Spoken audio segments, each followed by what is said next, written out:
Welcome back to the channel. We've got this week's walkthrough for the Legends Series, which is at Daytona International Speedway. Now, I know what you're thinking. It's a super speedway. What can be shown as to how to drive a super speedway? And it's actually a little more difficult than you think. Just a few quick facts. Daytona International Speedway opened in 1959. It's a 2.5-mile tri-oval configuration, 31 degrees of banking and turns. Lee Petty was your inaugural winner. Bill Elliott also holds the fastest lap here in 1987 with a 42.783 with an average speed of 210.364. So it is possible to get these cars really moving here. I don't think we're going to see lap times of 42.783 even in qualifying, but if somebody pulls it off, I'd love to see it. So just a few key things before we get into this. This track, these cars, everybody has the mindset you can hold it wide open. While that may be true, you can only do it for about 10 laps or so, and then the tires start to get so hot the thing gets loose. So if this is your first time racing this car here at Daytona because you drove it in Draft Masters or you saw it on TV back in the day, while the idea to hold it just wide open is there, I've seen many top split guys that barely run this thing at wide open at Daytona, just because of the fact of you want to try to save the tires because they're going to get hot. That's going to be the killer to your race right there. And you also don't want to rush into a wreck. We've seen all the videos with ARCA brakes and things like that. We want to try to avoid the wrecks so that way we can finish the race cleanly. And that's the whole idea with super speedway racing. If you want to gain anything at a super speedway, you have to give and take. You cannot plow through the field and try to be Dale Earnhardt. It's just not going to work. All right, so that being said, let's break into the facts on this thing. So everything that I've done with all the rest of the videos are also all 20 laps for each of these setups. With Daytona, it's a little bit trickier because you are going so fast and the heat is one thing that you're trying to combat.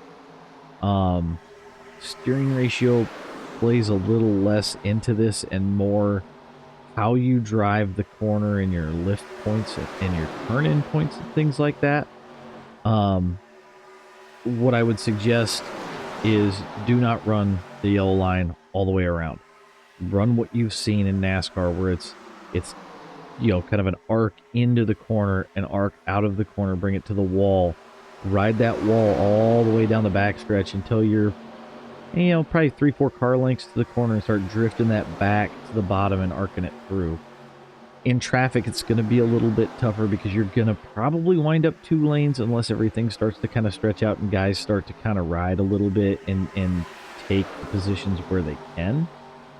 If it gets down to single lane, try to follow and flow and pick up where you can use that draft to slingshot around.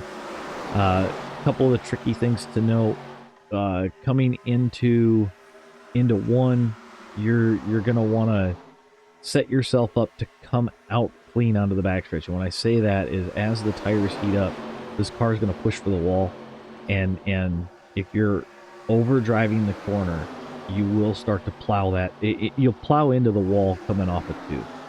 I've seen it many times, and that's why I hate to be on the low side coming out of 2, but a lot of times if you can hold the low side coming out of 2, you're actually going to be better off than the guy that was holding the high side.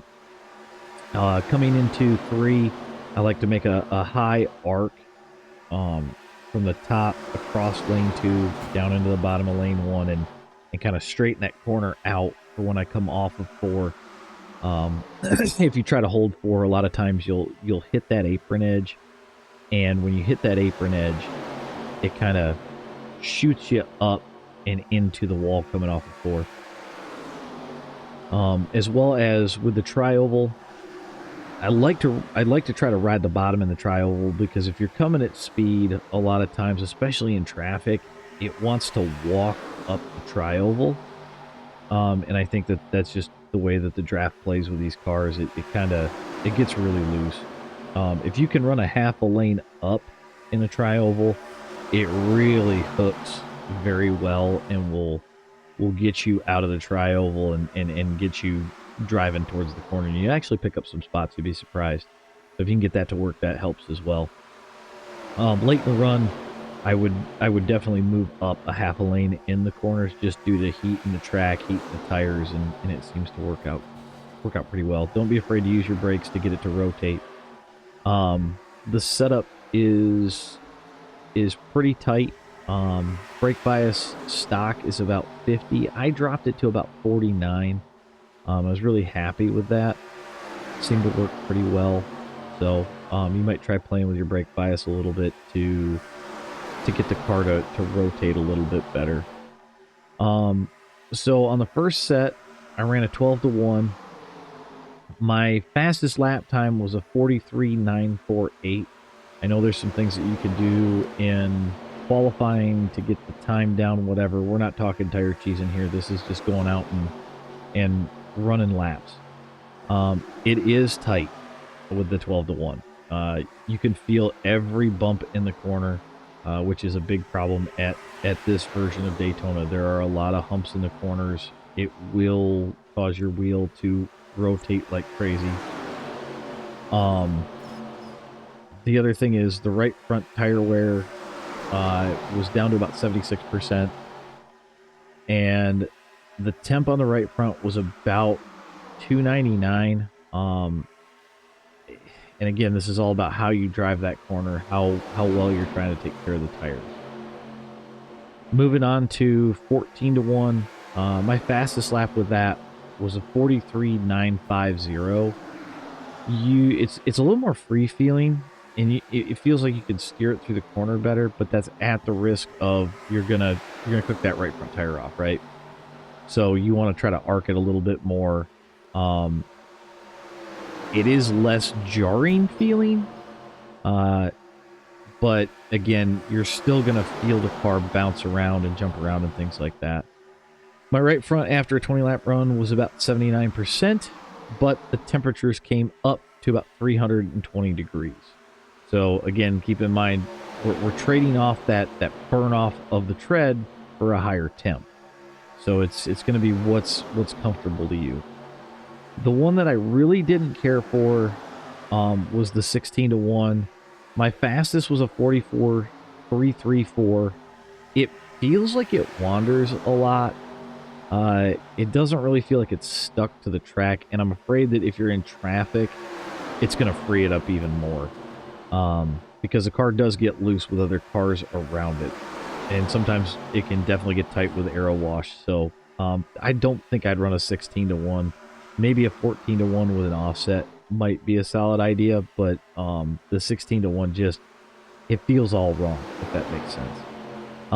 Right front tire burn off was about 76%, so we're back to what 12-1 was.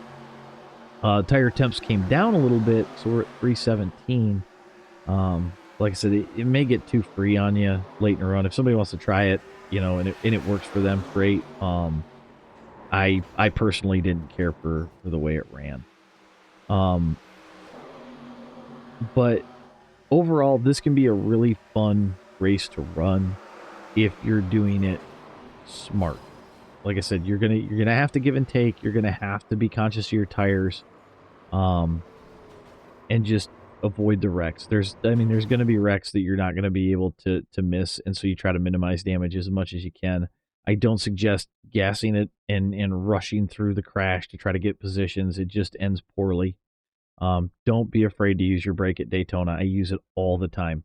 For those people that tell you that you don't need a brake, those are the guys that are generally causing the wrecks. So, you know, use your head here, be smooth with the wheel, smooth with your throttle, use the brake to get that thing to rotate when you need to, and I think you'll make it out of this race just fine. So with that note, if anybody has any comments, questions, running super speedways in this car, put them down in the comments below. But everybody, thanks for watching, and we'll catch you at the track.